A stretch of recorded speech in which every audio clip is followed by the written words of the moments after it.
అర్చన చేయండి పంతులు గారు. పేరు గోత్రనామాలు చెప్పండి అమ్మా. రూపా నామదేశ్య, రాజు నామదేశ్య, సూర్యప్రతాప్ నామదేశ్య, విరూపాక్ష నామదేశ్య. శివయ్య, మా నాన్నకి రాజు మీదున్న కోపంలో 1% తగ్గుంటుందని నేను నమ్ముతున్నాను. దానంతటికీ మీరే కారణమని కూడా నేను నమ్ముతున్నాను. ఎందుకంటే ఎక్కడో ఉన్న మందారాన్ని శ్మశానానికి రప్పించావు. అక్కడ మందారాన్ని ప్రాణాపాయంలోకి నెట్టి అక్కడికే రాజుని రప్పించావు. మందారాన్ని తప్పించి రాజుని ఇరికించావు. ఇంత చేసిన నువ్వే రాజుని రక్షించడానికి నన్ను శ్మశానానికి రప్పించావు. ఆధారాలు పుట్టించావు. మందారాన్ని రక్షించావు. రాజు తప్పుడు మనిషి అని నిరూపించిన మా నాన్న మనసు మార్చేలా రాజుని నిర్దోషిగా బయటికి పంపించావు. అసలు ఎలా సాధ్యమైందయ్యా నీకు? అంత మంచి ప్లాన్ వేశావు. రాజు నాన్న కలవడానికి ఈరోజు నేనొక ప్లాన్ వేశాను. దాన్ని కూడా సక్సెస్ చేసివయ్యా.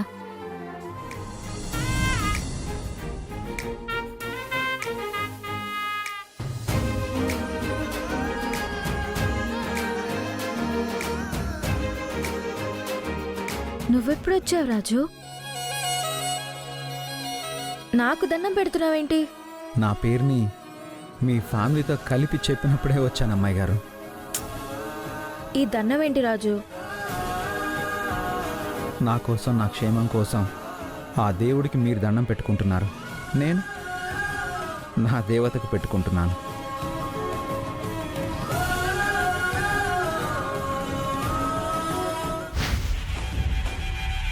కథ చాలా దూరం పోతుంది. వీళ్ళ స్పీడ్కి బ్రేక్ లేకపోతే నా రాజు నాకు దక్కడు. ఏదో ఒకటి చేయాలి. చేస్తా. నేను దేవతని కాదు రాజు, నీ క్షేమాన్ని బాధ్యతగా తీసుకోవాల్సిన భార్యని. మీరు బాధ్యతను మామూలుగా తీసుకుని ఉంటే భారీగానే చూసేవాడిని అమ్మాయి గారు. కానీ మిమ్మల్ని చూస్తేనే కోపగించుకునే మా అమ్మకి మీరు కిడ్నీ దానం చేసి మా అమ్మ ప్రాణాన్ని కాపాడారు.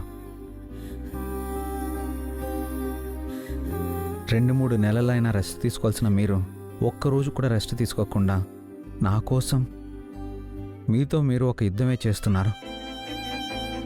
నన్ను బయటికి తీసుకొచ్చే వరకు నిద్ర కూడా పోయి ఉండరు. అలాంటి మిమ్మల్ని దేవతలా చూడకుండా మామూలు మనిషిలా ఎలా చూస్తాను అమ్మాయి గారు? హారతి తీసుకోండి అమ్మా.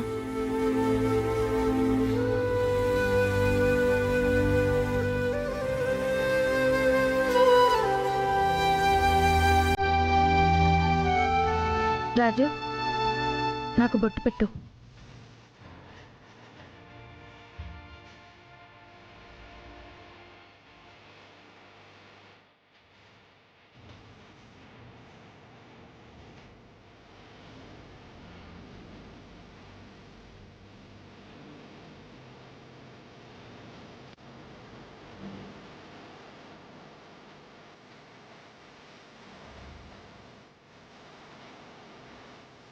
పదండి అమ్మాయి గారు.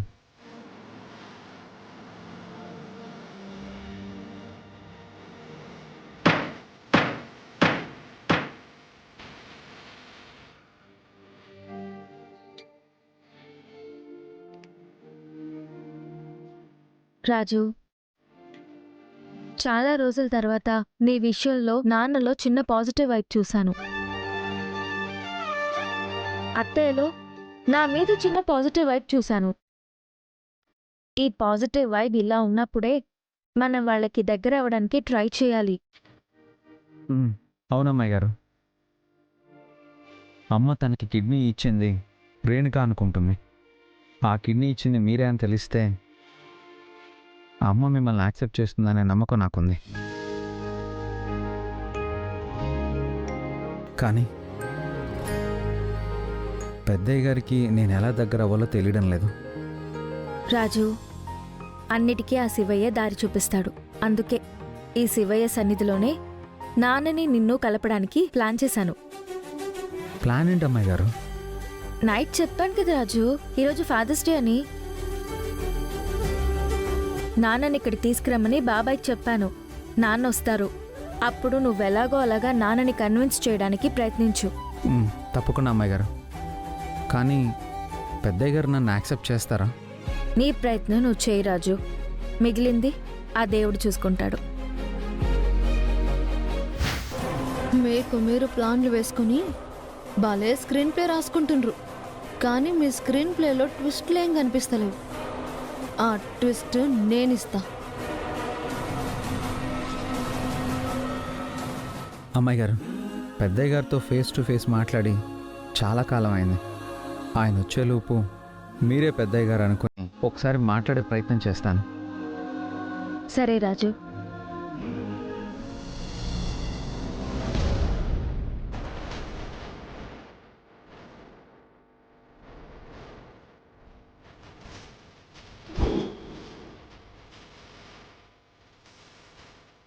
పెద్దయ్య గారు, రాజు, నువ్వు నా కంటికి కనిపించొద్దని చెప్పాను కదా, అయినా ఎందుకు చీటికి మాటికి నా వెంటే పడుతున్నావు? నేను దూరంగా వెళ్తున్నా, నా వెంటే వస్తున్నావు. ఛీ, నీ మొహం చూడాలంటేనే అసహ్యంగా ఉంది.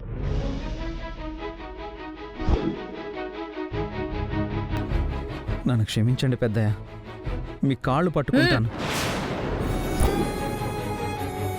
గుండెల మీద గట్టిగా కొట్టి ఇప్పుడు కాళ్ళు పట్టుకుంటే గాయం మానదురా.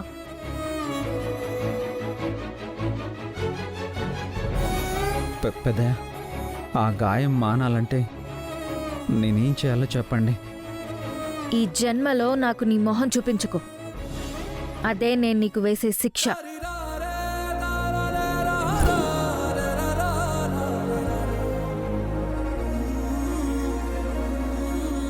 అందుకేనే పెద్దయ్య, నేనే తప్పు చేయకపోయినా అబద్ధపు సాక్ష్యంతో నన్ను జైలుకు పంపాలనుకున్నారు. నేను అబద్ధం చెప్పాలనుకోవడం ఏంట్రా? నేను విన్నది, నేను చూసింది అబద్ధమైంది అంతే. నా కంఠలో ప్రాణం ఉండగా అబద్ధం చెప్పను. మరి నేను ఆ రోజు చేసింది కూడా అదే కదా పెద్దయ్య. నేను కూడా నా కంఠంలో ప్రాణం ఉండగా మిమ్మల్ని మోసం చేయను పెద్దయ్య.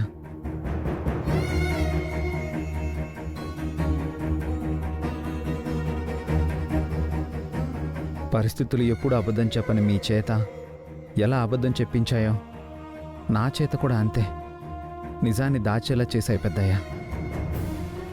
మీకు దూరంగా ఉండలేకపోతున్నాను. మీకు దూరంగా ఎక్కడో ఒక చోట బతుకుతున్నాను అనుకుంటున్నారేమో కానీ నేను రోజు చస్తూ బతుకుతున్నాను పెద్దయ్య.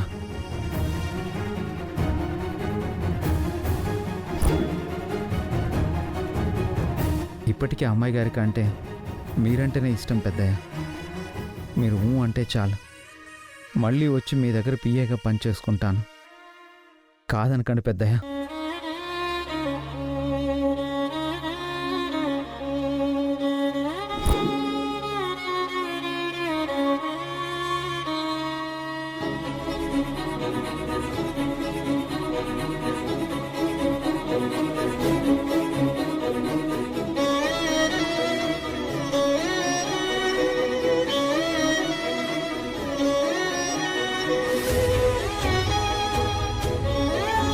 వాళ్ళు కలిసిపోతుంటే కోపం రాకుండా కన్నీళ్ళు చూడేంది.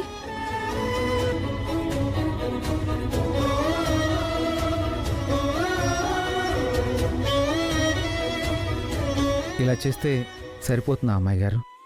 పెద్దయ్య నిన్నేమంటారో ఏమో తెలియదు కానీ నీ మనసులో ఆయనకున్న స్థానం మాత్రం తెలుస్తుంది రాజు. ఆయన మనసులో ఆలోచన అయినా స్టార్ట్ అవుతుంది. అయితే ఇలానే చేస్తాను అమ్మాయి గారు. సరే రాజు, నాన్న వాళ్ళు వచ్చే టైం అయింది, పద వెళ్దాం.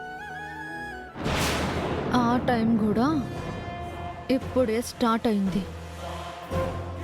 చెప్తా.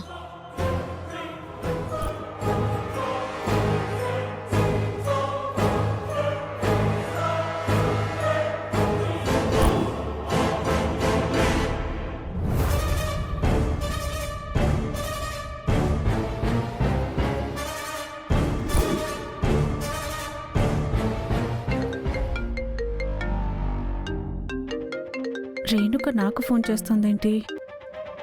చెప్పు రేణుక. యాడున్నారు శ్వేత గారు? రాజుకి సర్ప్రైజ్ ఇవ్వడానికి వాళ్ళ ఇంటికి వెళ్తున్నాం. హా? ఆ, అవునా? గాడకపోతున్నారా? గీడున్నారేమో అనుకున్నా. ఈడుండడం ఏంటి? అసలు నువ్వెక్కడున్నావు? వెంకటేశ్వర స్వామి గుళ్ళ.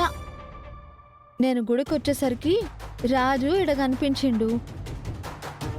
మీరు కూడా ఈయన్నే ఉన్నారేమో అనుకుని మీకు ఫోన్ చేస్తున్నా. రాజు గుళ్ళో ఉన్నాడా? అయితే ఒక పని చేస్తా. అత్తయ్య మావల్ని డైరెక్ట్గా అక్కడికి తీసుకొచ్చి రాజుకి సర్ప్రైజ్ ఇస్తా. నువ్వు ఈ విషయం రాజుకి చెప్పొద్దే. హాహాహా, సరే శ్వేత గారు. Thank you Renuka. రా, ఇక్కడికి మీరు వచ్చి చూస్తే సర్ప్రైజ్ అవ్వడు కాదు, షాక్ అవుతారు. డాడీ, మనం డైరెక్ట్గా టెంపుల్కి వెళ్తాం. సడన్గా టెంపుల్ ఏంటమ్మా? మనం లగ్న పత్రికలు రాయించుకునేది అల్లుడు గారింట్లో కదా. సడన్గా టెంపుల్ అంటే ఎలా? అత్తయ్య వాళ్ళకి జస్ట్ ఇంటికి వస్తున్నామని తెలుసు, కానీ ఇలా ముహూర్తాలు పెట్టుకోవడానికి వస్తున్నామని తెలియదు కదా. సర్ప్రైజ్ చేయాలనుకున్నాం కదా. అత్తయ్యకి ఫోన్ చేసి వాళ్ళని కూడా గుడికి రమ్మని చెప్తే సరిపోతుంది కదా. నేను చేస్తానుండండి.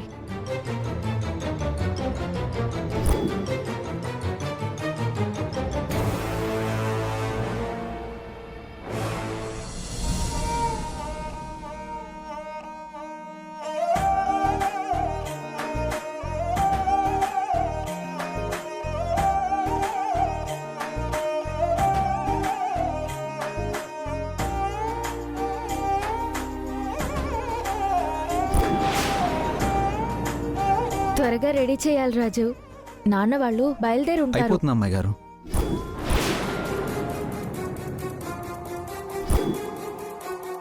చంద్ర, సడన్గా ఈ టెంపుల్ ప్రోగ్రామ్ ఏంటి? చిన్న సర్ప్రైజ్ ఉందన్నయ్య. సర్ప్రైజా? సర్ప్రైజ్ ఏంటి? మీరే చూస్తారు కదా.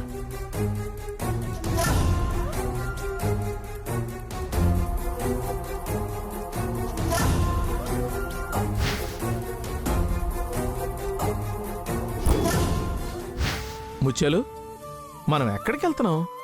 నాకేం తెలుసయ్యా, కోడలి పిల్ల రమ్మంది, మనం వెళ్తున్నాం. అసలైన ఈ సడన్ సర్ప్రైజ్ ఏంటి? చెప్పాను కదయ్యా, నాకు తెలియదని. కోడలి పిల్ల ఫోన్ చేసి రమ్మంది, మనం వెళ్తున్నాం. వెళ్తున్నాం.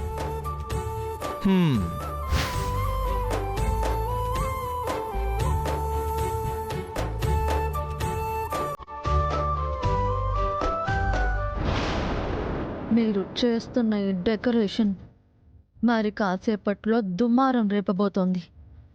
మీ మొహాల్లో కనిపించే ఈ ఆనందం మరి కాసేపట్లో మాయమవ్వబోతోంది. మీ గుండెల్లో భయం మొదలవ్వబోతోంది.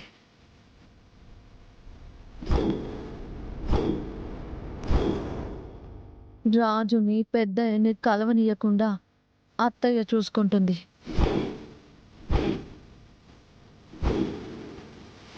రాజు రూపలను కలవనీయకుండా శ్వేత చూసుకుంటుంది. శ్వేతని రాజుని కలవనీయకుండా నేను చూసుకుంటాను. నేను రాజు కలిసేటట్టు ఈ 7 కొండల వాడు చూసుకుని మా ఇద్దరితో 7 అడుగులు వేయిస్తాడు.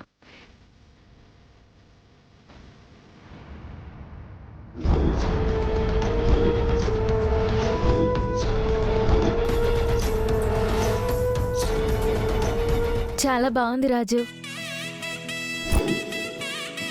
నువ్వు దూరం అయినప్పటి నుంచి నాన్నకి సర్ప్రైజ్లు ఇవ్వడం కానీ ఇలా సెలబ్రేట్ చేయడం కానీ చేయలేదు. నిజంగా నాన్న సర్ప్రైజ్ అవుతారు. పెద్దయ్య గారి ముఖంలో నవ్వు చూసి చాలా కాలం అయింది అమ్మాయి గారు. నిజంగా పెద్దయ్య గారు సర్ప్రైజ్ ఫీల్ అయితే ఈరోజు ఆయన మొహంలో నవ్వు చూస్తానేమో. చూస్తావు. ఈరోజు నాన్న మొహంలో నవ్వు చూడాలి. నీ మీద చూపించే ప్రేమ కొంచెమైనా చూడాలి రాజు. నేను కూడా అదే కోరుకుంటున్నాను అమ్మాయి గారు.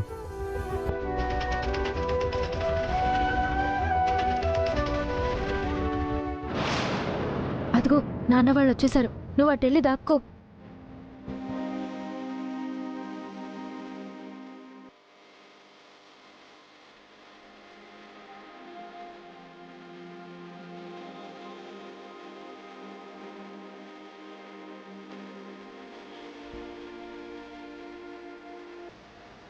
ఏంటి చంద్ర, ఈరోజు గుళ్ళో ఏమన్నా ప్రత్యేకత ఉందా? కళ్యాణం కానీ స్వామివారి ఊరేగింపు కానీ? ఏమో అన్నయ్య.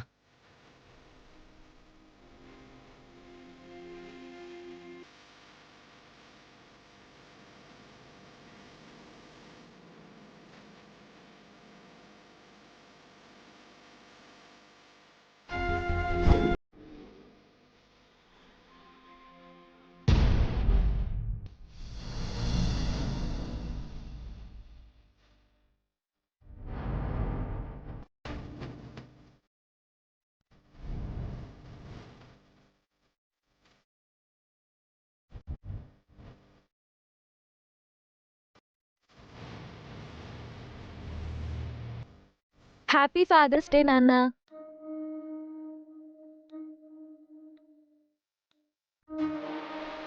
Thank you Roopa.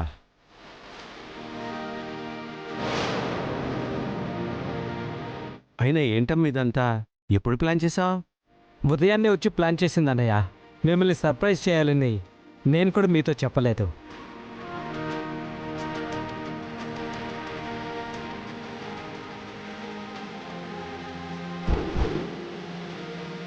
Happy fathers day బాబాయ్. థ్యాంక్స్ రూపా. బావగారికి ఏం గిఫ్ట్ తీసుకొచ్చా? తీసుకొచ్చాను పిన్ని. ఇంకా రాలేదేంటి? ఇంకా రాలేదా? అరే,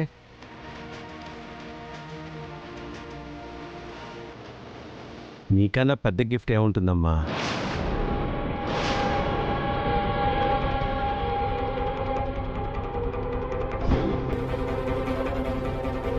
నన్ను క్షమించండి పెద్దయ్య, నన్ను క్షమించండి. వదిలో చంద్ర, వీడి నీడ కూడా మన కుటుంబం మీద పడకూడదని చెప్పాను కదా. అయినా వచ్చి సిగ్గు లేకుండా నా కాళ్ళు పట్టుకుంటున్నాడు. వీడిని కాళ్ళు వదిలేసి ఇక్కడి నుంచి వెళ్ళిపోమని చెప్పావు.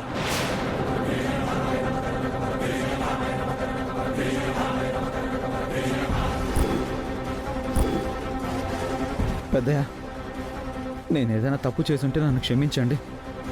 క్షమించరాని తప్పు చేసుంటే నన్ను చంపేయండి.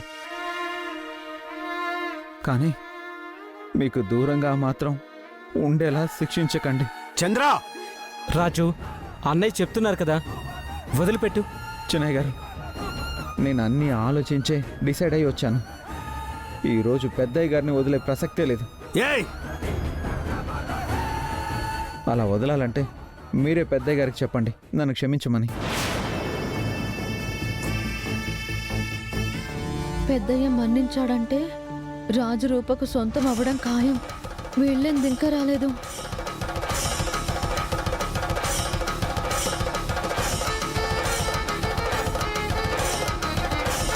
యాడున్నారు శ్వేత గారు? వస్తున్నాం. రాజు అక్కడే ఉన్నాడా? ఈడే ఉన్నాడు. మీరు గమ్మున్ రండి. 2 నిమిషాలు అక్కడ ఉంటాం. త్వరగా రండి, త్వరగా రండి. ఇంకా 2 నిమిషాలు. పెద్దయ్య మన్నించకుండా ఉంటే చాలు. రూపా, నువ్వైనా చెప్పు వీడికి. నేను చావనైనా చస్తాను గాని వీడిని మాత్రం క్షమించను. అమ్మాయి గారు, నేను కూడా అంతే. చావనైనా చస్తాను కానీ పెద్దయ్య గారు కాళ్ళు వదిలే ప్రసక్తే లేదు.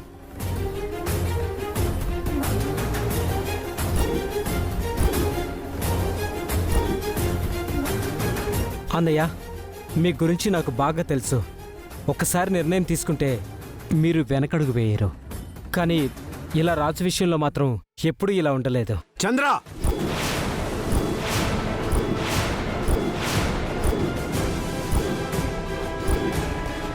అంటే రాజుని మీరు ఎంతగా ఇష్టపడతారో మీకు కూడా తెలుసు.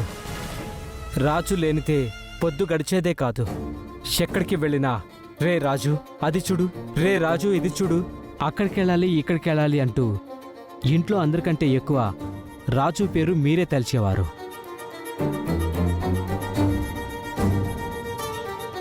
రాజుకి మీరు తప్ప వేరే ప్రపంచం లేదన్నయ్యా. నేను ఏ తప్పు చేయలేదు పెద్దయ్య. ఆ రోజు జరిగిన దాంట్లో నా తప్పు ఏమీ లేదు.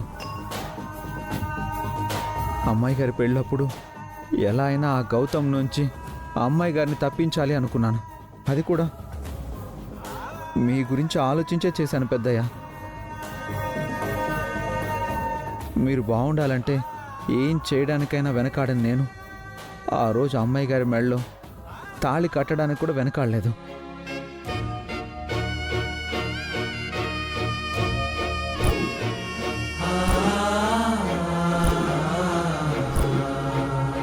అది కూడా అమ్మాయి గారిని తాళి కట్టలేదు పెద్దయ్య.